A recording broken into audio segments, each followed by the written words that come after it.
ये कहानी एक गरीब कुम्हार की बेटी मरियम की है, जो अपनी कला के लिए पूरे गांव में मशहूर थी। वह बहुत ही सुंदर मिट्टी के बर्तन बनाती थी, लेकिन एक दिन उसकी सारी मेहनत मिट्टी में मिल गई जब एक घुड़सवार युवक, जो किसी राजकुमार की तरह सफेद कपड़ों में सजा था, उसके सारे बर्तन तोड़कर चला गया। मरियम के लिए यह सदमा किसी तूफान से कम नहीं था, लेकिन उसने हिम्मत नहीं हारी।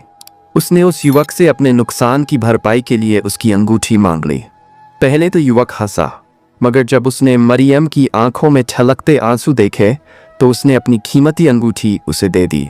मरियम के लिए वह अंगूठी किसी इनाम से कम नहीं थी, मगर जब वह घर पहुंची तो उसे एहसास हुआ कि वह अंगूठी कहीं गिर गई है। वह अपनी किस्मत को कोसने लगी, लेकिन रात में उसका छोटा भाई समीर वही अंगूठी लेकर आया। मरियम की खुशी का कोई ठिकाना नहीं रहा। अजनबी युवक की वापसी मरियम के घर की हालत अच्छी नहीं थी। उसके पिता मिट्टी के बर्तन बनाते थे, मगर बीमारी की वजह से अब वह काम नहीं कर सकते थे। ऐसे में घर चलाने की जिम्मेदारी मरियम पर आ गई। उसने बर्तन बनाने की कला सीखी और अपनी मेहनत से पूरे गांव में अपनी पहचान बना ली। एक दिन गांव के एक अमीर आदमी के बेटे जाहिद ने मरियम की कला को देखा और उसे यकीन दिलाया कि उसके बनाए हुए बर्तन शहर के मेले में खूब बिकेंगे। ये सुनकर मरियम के दिल में उम्मीद की किरण जागी और उसने नए जोश के साथ और भी खूबसूरत बर्तन बनाने शुरू कर दिए। लेकिन फिर अचानक उसकी मुलाकात एक बार फिर उसी घुड़सवार युवक से हुई। इस बार वह आया तो मरियम का नुकसान भरने, मगर मरियम के दिल में कई सवाल हैं। वह युवक अब अक्सर मरियम के आसपास नजर आने लगा था। जहां पहले उसने उसका नुकसान किया था, अब वह उसके हाथों में पैसे रखकर चला जाता था। मरियम की मेहनत रंग लाने लगी। उसके बनाए हुए बर्तन गांव के मेले में रखे गए, लेकिन ऐन वक्त पर वही युवक दोबारा आया और सारे बर्तन खरीदने की पेशकश की। मरियम को हैरानी हुई, मगर उसने अच्छे दामों में बर्तन उसे बेच दिए।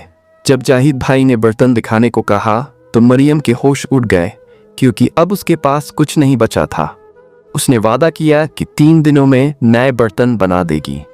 वह रात दिन मेहनत करने लगी, मगर कुदरत को कुछ और ही मंजूर था। तेज बारिश ने उसके सारे बर्तन बहा दिए। वह पूरी रात रोती रही। रात के आखिरी पहर में वह एक पेड़ के नीचे बैठी थी, जब अचानक वही युवक फिर प्रकट हुआ। उसने चुपचाप मिट्टी उठाई और पलक झपकते ही सुंदर बर्तन बना दिए। मरियम हैरान रह गई। मेले में मरियम के बर्तन सबको बहुत पसंद आए और उसे इनाम भी मिला। अब वह उस युवक का शुक्रिया अदा करना चाहती थी, मगर जब वह उसकी तलाश में गई तो एक बूढ़े आदमी ने उसे रोक लिया और कहा, वह युवक कोई आम इंसान नहीं, वह जिन्नों का सरदार है। मरियम के पैरों तले जमीन खिसक गई। क्या वाकई वह युवक इंसान नहीं था? इसी दौरान मरियम की मां ने वही अंगूठी एक सुनार को बेच दी ताकि घर के कर्ज चुका सके। लेकिन अगली रात जब वह युवक फिर आया तो उसकी उंगली में वही अंगूठी चमक रही थी। ये अंगूठी मेरी है और मैं अपनी चीज किसी और के पास नहीं रहने देता, युवक ने कहा।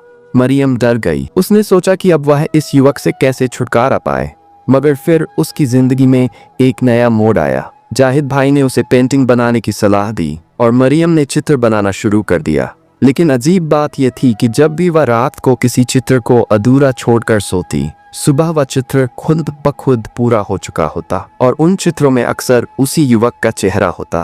क्या मरियम सच में इस युवक से दूर रह पाएगी, या फिर तकदीर ने उन्हें हमेशा के लिए जोड़ दिया है?